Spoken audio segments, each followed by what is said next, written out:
Hello there YouTube. Today's video is going to be on my CBR 600 F4i stunt bike setup. The bike we're looking at today is a 2006 CBR F4i.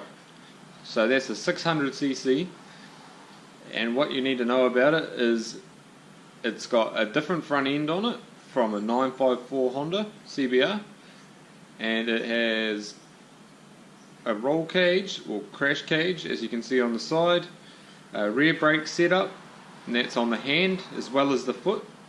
It has a big sprocket upgrade, a tank dent, a rear seat mod, and dirt bike handlebar conversion. I'm no professional, I'm just starting off myself, but I'll talk through the steps that I've done to help improve my riding. It's all about being comfortable on a bike. Okay, my front brake setup on my bike is off a 954 CBR. You can see the forks are also upside down forks off the same bike.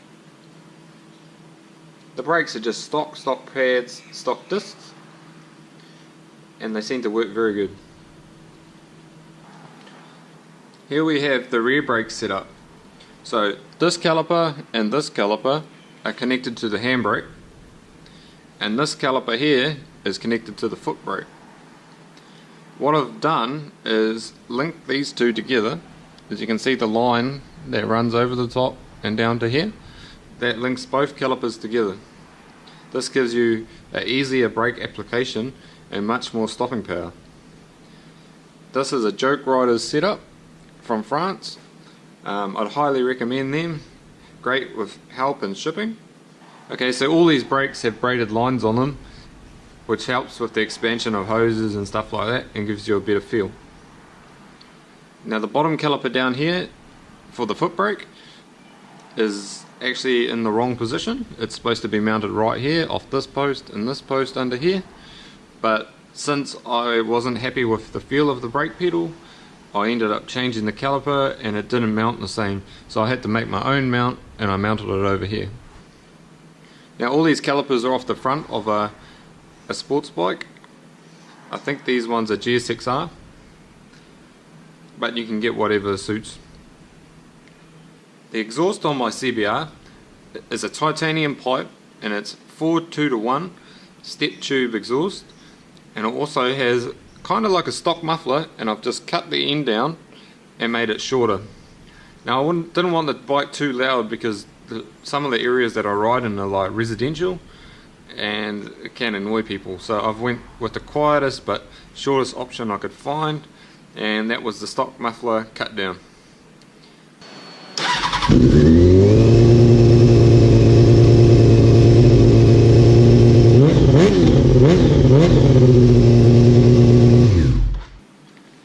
Crash cage. So this is the crash cage, which allows the bike to fall over and not damage itself.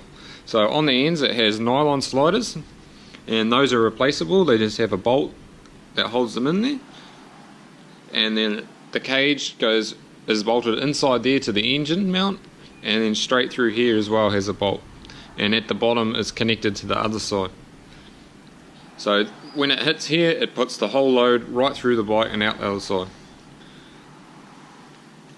This is a homemade cage. It's nothing you can buy off the shelf, but for these bikes you can buy pretty much anything off the shelf in America or on eBay or any of those stunt shops, but this just worked out easier for me. This part over here, that's the rear sub cage. Now the bike can land on that if it falls over on a certain angle, but mainly it's for standing on. So they got grip tape on them, and when you go from sitting down to standing up, that's where you put your feet. It's nice and strong. I'm not too sure who made this one, but it's very strong and it works well. So up here we have the 12 bar. You can see the back of the bike has been cut off and the 12 bar has been installed, and it just bolts onto the rear sub cage. This one has a titanium scrape plate on it that you can use when you hit 12 o'clock. Okay, so here we can see the seat stander plate and the rear seat hole. So the seat stander plate just gives us a bigger surface area, and the rear seat hole gives us somewhere to put our foot to initiate into circles or do 1 foot wheelies or anything like that. Fuel tank then. So what I did here was I smacked the fuel tank in with a hammer, then filled this up with body filler or a Bondo or whatever you want to call it, built it up to shape, sanded it down, painted it, and then put some surfboard grip tape on it. Now we do this so that we can jump from the rear pegs and land with our butt in here, and this stops us from sliding out. So that's for doing spreaders and high chairs and stuff like that. Now you got to watch out for this little thing here. If that pops up, it could end up quite nasty. So eventually I probably will swap this fuel cap out and put a flat one in. These are some different handlebar setups that I've used. I started off with these sort of clip-on adjustables. See this piece here, it's not much of a grip, so when you come down it actually turns the bar. So I didn't really like the feeling of that, and I ended up going to a different one. So I stepped up to the silver ones, but the silver ones have an angle down, which I didn't like the feel of either. So after that I moved up to a fixed angle up clip-on, which I put on top of the triple clamp. This felt a lot better as they felt rigid and they weren't going to move. After that I decided to try dirt bike bars, seems that's what everyone else is running, and since then I've never gone back. I love the feeling of the dirt bike bars, it gives you more leverage and better control. Handlebar setup on this bike, I have an aftermarket triple clamp which allows me to run risers and then rental fat bars. So these bars are off a dirt bike, and I have the master cylinder for the rear on this side and the master cylinder for the front on that side. I'm running the stock throttle tube up here, and next to that I have a fan switch. Okay, so what we have here is the lever setup. So I get asked this all the time, why do you have 2 clutch levers? Well, the top one is the RSC clutch, 1 finger clutch. As you can see, you can pull it with 1 finger, and the bottom one is your brake. So on this bike I have it set up so that the brake is quite soft, so I only have to pull it about that much to stop the bike. Now I'm using an 18 by 16 Brembo, and that seems to suit me for this application. I'm quite happy with how it is. When I ride I have 1 finger on there and 1 finger on there, and always covering the clutch. It's just about being comfortable and being able to control the rear brake. Over here I have an idle up adjuster in case I need to add a little bit more idle as I'm riding along. It's nice and easy to get to. Alright, so when you're building a stunt bike, it doesn't have to be the flashiest thing or anything like that, because you are going to fall off and it is going to get scratches and damage, so it doesn't really matter how it looks to start with, just you got to have something that's practical. So for this bike I just had the stock black fairings and I scuffed them up and gave them a quick spray with a can, and yeah, it turned out alright. Okay, this is how I did the paint job on the bike. So what I did was I sprayed the base colour first. So today we'll use camouflage Rust-Oleum. It's kind of a dark green. So you just spray the base colour.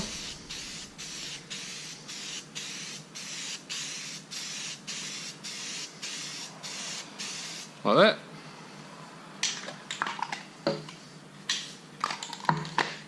And you get a piece of cardboard like this, you just cut it into any random shape. Then you get your other colours. So for this I'm just going to use PA10 primer. You hold the piece of cardboard like this. Give it a quick spray. And you can get a different colour. This one's a creamish colour. And then you can put that over here.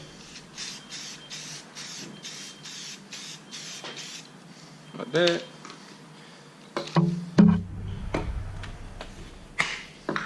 And go for a brown, and all you do is you just move the piece of cardboard around, and that will give you different shapes. So we'll go this way,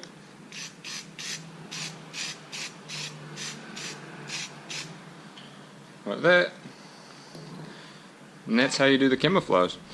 So it pays to use the same sort of colours, like light green, green, and probably a black, and otherwise you can use the whites or any of the grey colours.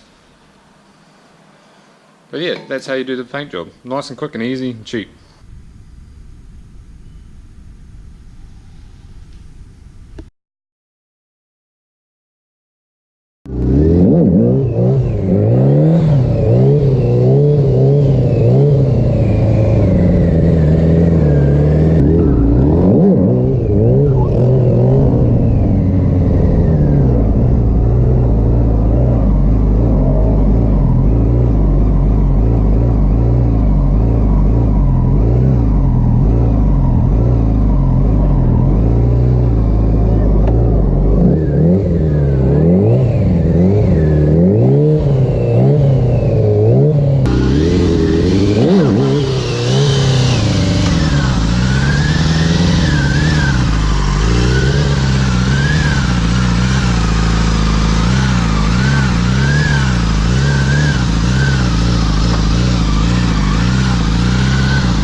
Alright, that's about it for today, guys. Like and subscribe, and we'll see you next time. Cheers.